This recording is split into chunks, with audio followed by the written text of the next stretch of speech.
फरमाने मुस्तफ़ा सल्लल्लाहु अलैहि वसल्लम, बेशक अल्लाह पाक हर जुम्मा की रात के शुरू से लेकर आखिर तक और हर रात के आखिरी तिहाई हिस्सा में दुनिया के आसमान पर तजल्ली फरमाता है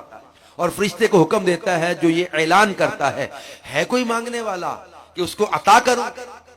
है कोई तौबा करने वाला कि मैं उसकी तौबा कबूल करूं, है कोई बख्शिश मांगने वाला कि उसको बख्श दूं। ए नेकी के चाहने वाले, नेकी के काम में जल्दी कर, और है गुनाह के चाहने वाले, गुनाह करने से बाज आ जा। फरमाने मुस्तफ़ा सल्लल्लाहु अलैहि वसल्लम, जो शख्स जुम्मा वाले दिन फजर की नमाज से पहले 3 मरतबा अस्तगफिरुल्लाह अल्लज़ी ला इलाहा इल्ला हुवा व अतूबु इलैह